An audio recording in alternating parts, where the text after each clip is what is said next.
campanha de 2009, o José Manuel Vieira tinha vários projetos. A recuperação do mercado municipal, a criação de uma incubadora de empresas, a implementação do transporte público municipal, centro de interpretação da Batalha da Raliça, entre outros. Aquilo que lhe pergunto é que, tendo em conta que já disse conhecer a situação da autarquia quando assumiu funções, se lhe parecia possível cumprir tudo isto em 2009? Naturalmente que um autarca, quando se candidata e quando apresenta um programa tão aliciante quanto este, não quer dizer que seja um programa fantasioso, ou um programa mentiroso, ou um programa que vise unicamente ganhar as eleições. O programa que nós apresentámos foi um programa muito sério e um programa que queremos levar a cabo naturalmente, e eu referi isso em campanha em 2009, naturalmente que um programa para levar a cabo em 12 anos. E isto porque, efetivamente, era um programa, era uma intenção eleitoral muito, muito intensa e que está em curso.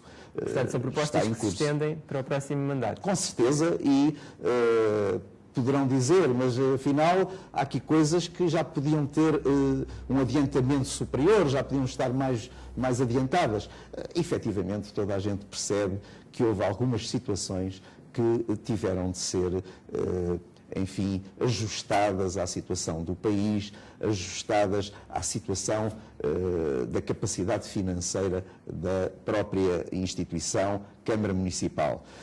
Todavia, vai ser, digamos assim, uma das nossas grandes alavancas a recuperação daquilo que não conseguimos recuperar naturalmente e que se justifica a sua recuperação, nomeadamente o Parque de Campismo do Picoto, o Matador Municipal, o IVV e o Mercado Municipal. Mas vamos fazê-lo de forma sustentável e controlada. Não vamos fazê-lo com obras de 2 milhões para o Picoto, com obras de 1 milhão para ali, mais 1 ou 2 milhões para acolá. Não, vamos fazê-lo de forma muito mais comedida, de forma a não cairmos outra vez num poço extremamente profundo em termos financeiros e queremos, por isso, fazer todas essas obras que são necessárias. Eu recordo que o mercado municipal é uma situação que requer obras urgentes, mas vai tê-las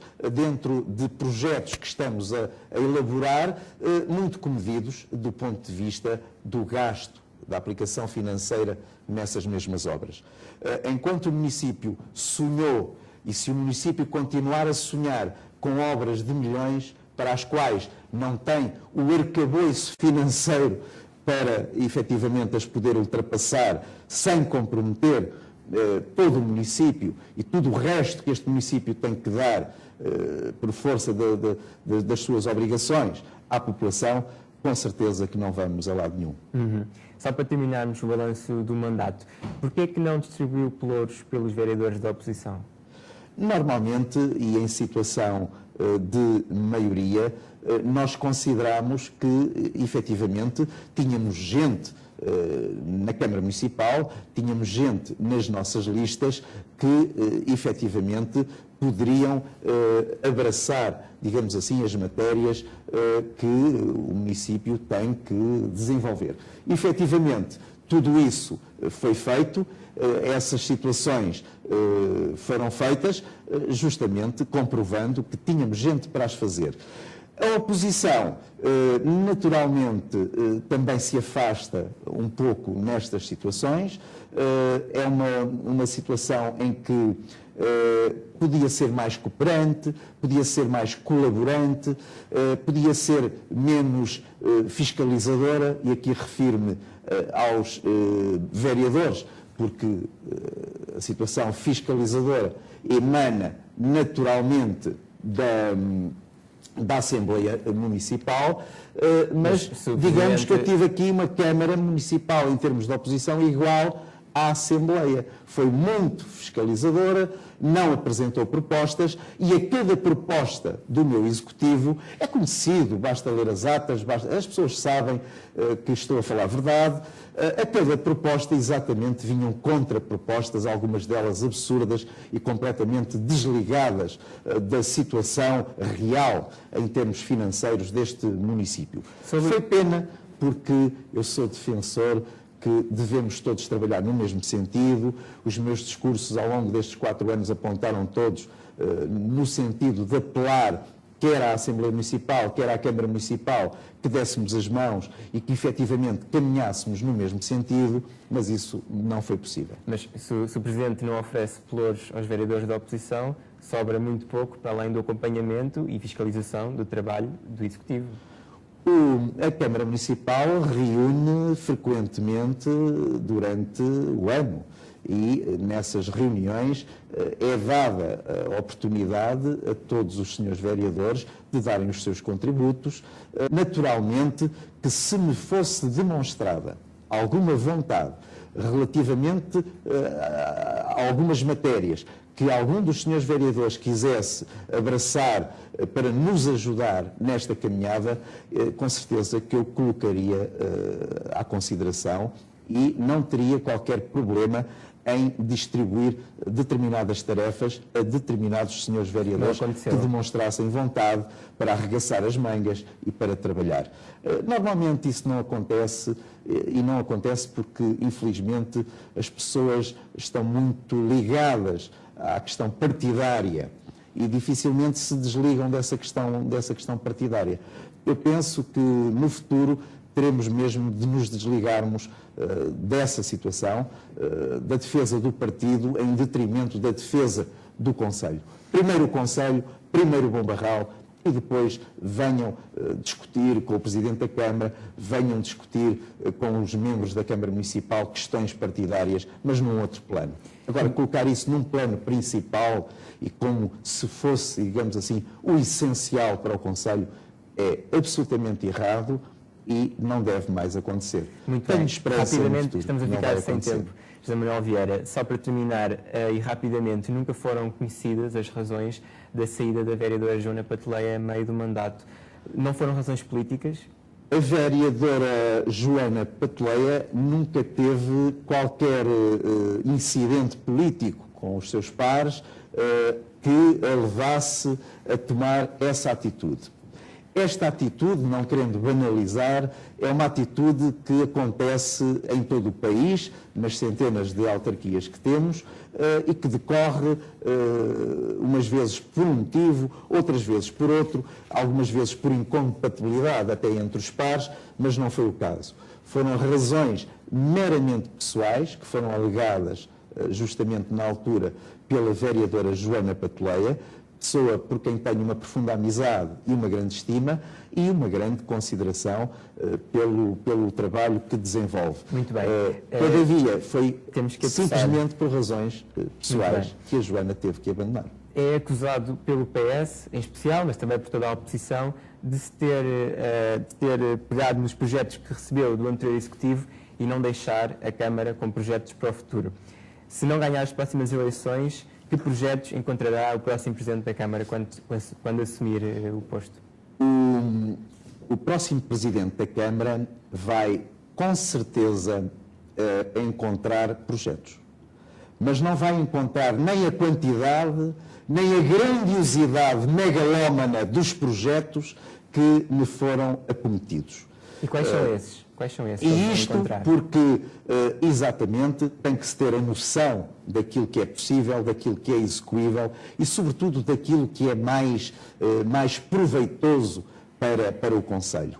Este Presidente da Câmara vai deixar, oxalá que para este mesmo Presidente da Câmara, obras mais pequenas a custos controlados, vai apostar mais nas pessoas, mais no apoio social do que nas grandes infraestruturas e tendo, digamos assim, a herança que eu tive em grandes infraestruturas, há de faltar, já o disse e repito, há de faltar para outras matérias e aqui o apoio social, o apoio às associações, às coletividades, teria necessariamente que ser fraco, porque havia um compromisso demasiadamente grande, exageradamente elevado, para que, efetivamente, pudéssemos fazer aquilo que queremos fazer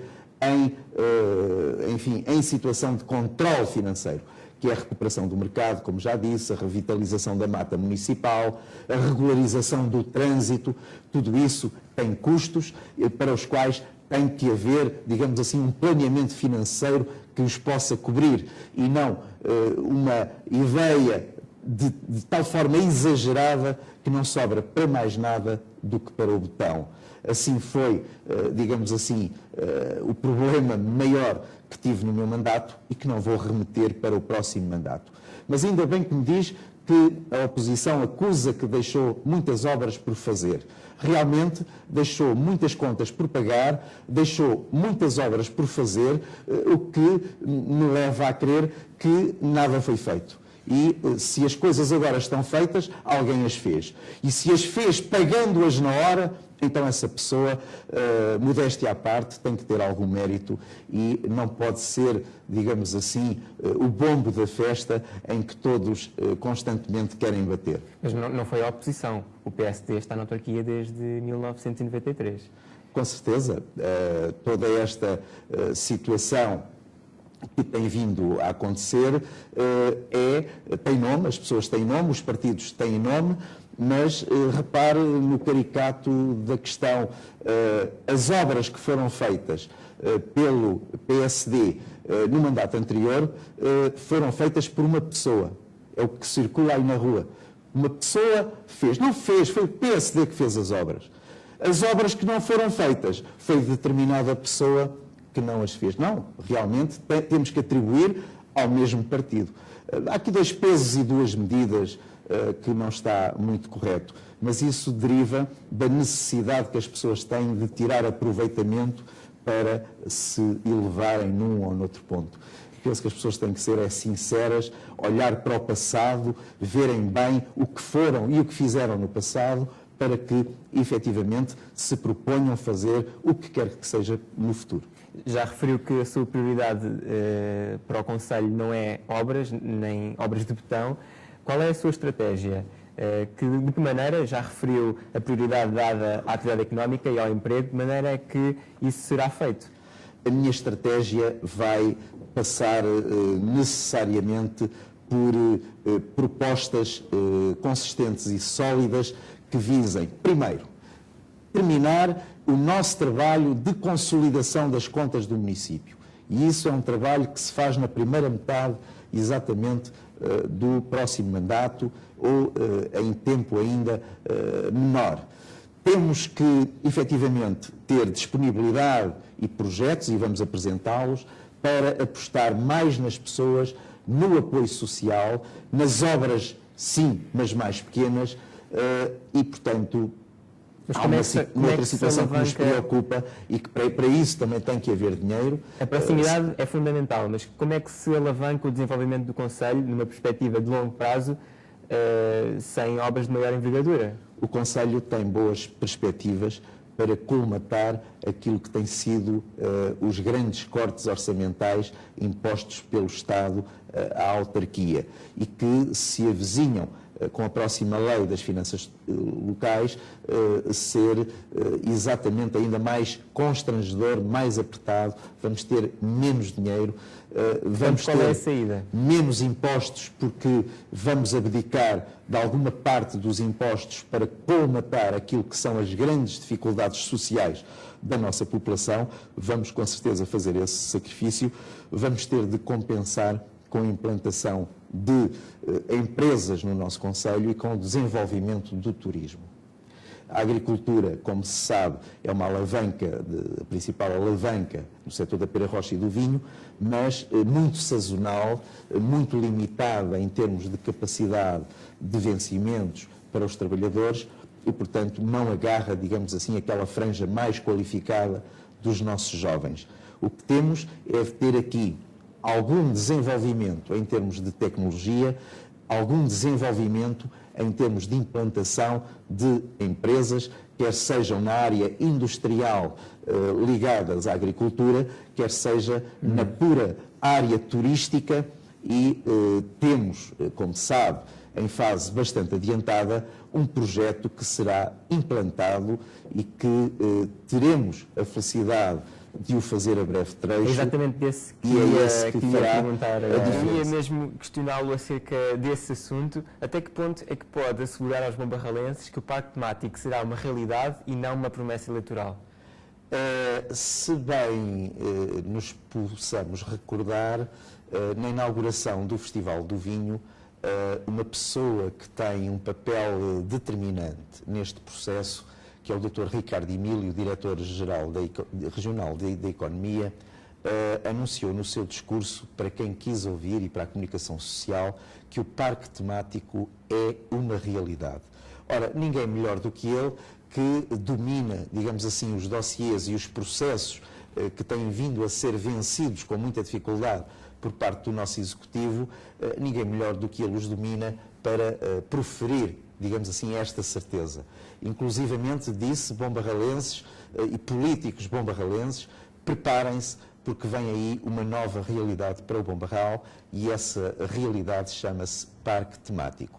Ora, nós temos a percepção de que as coisas estão resolvidas, temos 2 reuniões na próxima semana, uma, primeiro, o Sr. Diretor Regional de Economia com o Sr. Ministro da Economia e o Secretário de Estado, e depois, ao outro tempo, os investidores, a Câmara Municipal e o Diretor Regional de Economia, também no mesmo Ministério, no Ministério da Economia. Isto porque está tudo pendente de um despacho a 2 ministérios e que temos, digamos assim, a garantia de que esse despacho está praticamente concluído. Tem falado com os ministros? Vai-nos ser apresentado e exatamente as coisas vão para a frente. Tem sido a nota dos ministérios que tem chegado ao município. Consegue apontar uma meta temporal? Nós tínhamos a ideia de que ainda este ano as máquinas iriam para o Falcão, começar os primeiros trabalhos de preparação. No fundo, tínhamos a ideia de que a obra iria ter o seu início ainda este ano. Eu penso que, não o tendo este ano, e por força do inverno, de outubro e novembro e dezembro, vamos ter com certeza no início do ano o lançamento da primeira pedra, as máquinas no local. Muito resumidamente, já falou e deixou bem claro a parte da consolidação financeira. Quais são as prioridades, se for eleito, para o próximo mandato? Para o próximo mandato, naturalmente que as prioridades, e já é quase que uma repetição daquilo que disse, mas tem que ser mesmo as pessoas e o apoio social, por força de todos estes problemas que têm assolado os portugueses e, concretamente, os nossos bombarralenses. As pessoas cada vez têm menos capacidade financeira, as pessoas não têm tido, de facto, emprego, e essa é uma das nossas outras preocupações, criar nichos de emprego para que os jovens aqui fiquem exatamente radicados, e isso vamos fazê-lo no âmbito do desenvolvimento turístico e na concretização da implantação de empresas com as quais temos contactos já muito adiantados. Tudo isto tem que ser feito para que se consiga combater também o envelhecimento da nossa população. Como se sabe, o envelhecimento da nossa população provoca a desertificação, provoca o abandono dos imóveis e a sua não continuidade em termos de requalificação. E isso traz-nos problemas graves a nível de ruínas e a nível da regeneração urbana. Também tem que haver aqui equilíbrio também nessa matéria. Também propõe alterações do ponto de vista da reorganização do trânsito e da requalificação urbana. Tem mesmo de ser muito rápido. Com certeza. E vou ser rápido dizendo, olhem para o nosso programa, ele vai espelhar aquela que foi uma vontade minha durante todo este mandato, que é, de facto, de repensar o trânsito no Bom Barral, reformular o trânsito no Bom Barral, criar bolsas de estacionamento para que não continuem as pessoas a passar fora dos locais de interesse do nosso concelho e consigamos fazer a ligação perfeita justamente ao centro Se não conseguir ser eleito para a presidência, assume o lugar como vereador os 4 anos?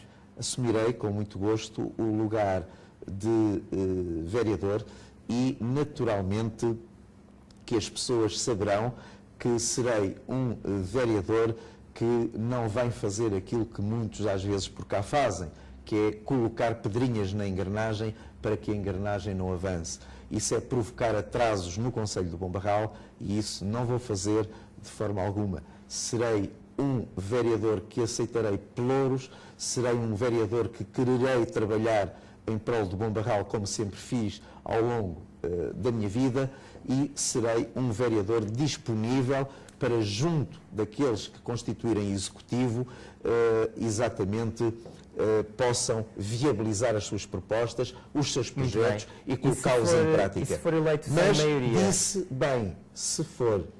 Disse bem, se for. Porque eu tenho, efetivamente, a ideia concreta de que os bombarralenses vão querer que a honestidade, vão querer que a coerência, vão querer que o espírito de sacrifício permaneça configurado assim na minha presidência e no trabalho da minha equipa. E se mesmo assim não tiver maioria, abre a porta a coligações? Com certeza, com certeza. Muito bem. Sem maioria, darei o exemplo. Eu acho que nós vamos precisar uns dos outros no futuro e, portanto, se conseguir o melhor entendimento possível, a maior proximidade entre os eleitos, no sentido de empurrarmos todos no mesmo sentido e para o mesmo lado, eu penso que o Bom Barral só tem a ganhar e começa a ser decisiva essa necessidade. Vislumbra algum parceiro preferencial? Com certeza que entre os meus adversários vejo gente à esquerda e à direita bastante qualificada, gente que com certeza que dará um excelente contributo, desde que haja boa vontade para isso, gente que dará um bom contributo. Não, confesso que não pensei nesses cenários, mas estou com a máxima abertura para conversar sobre eles. Muito bem. Estamos mesmo, já ultrapassámos o tempo, dou-lhe agora 30 segundos para justificar ao eleitorado porque é que o PSD é a melhor, ou continua a ser a melhor escolha nestas eleições.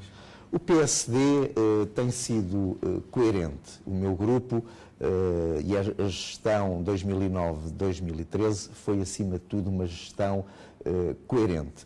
Nós quisemos preparar o futuro e fizemos-lo. Preparámos o futuro, renovamos a equipa para a proposta da próxima eleição autárquica, justamente porque queremos culminar aquilo que está prestes a estar culminado, que é a estabilidade financeira, para, com essa estabilidade financeira, podermos partir para aquilo que será possível, havendo dinheiro, que é o apoio às coletividades, o apoio social, mais baixa de impostos, mais obras de proximidade, aquela obra pequena que fica à porta dos nossos municípios e com a qual eles convivem diariamente e necessitam de ver resolvido, em termos de acessibilidades, em termos de rede viária, também vamos ter um papel importante, porque também nos preparamos para isso. Como se sabe, adquirimos uma central de massas asfálticas, enfim. As pessoas conhecem-nos, sabem que somos pessoas coerentes e, portanto, somos pessoas de confiança e vão confiar em nós nas próximas eleições. Manuel Vieira, muito obrigado por esta entrevista. Nós devemos certamente voltar a encontrar-nos durante a campanha. Boa sorte. Muito obrigado e parabéns pelo vosso excelente trabalho, um trabalho pioneiro e inédito nesta matéria e que tem muito interesse para que os bombarralenses possam efetivamente fazer contas, refletir, enfim, fazer os seus ajuizamentos sobre em quem devem votar. Muito obrigado. Muito obrigado. Muito obrigado.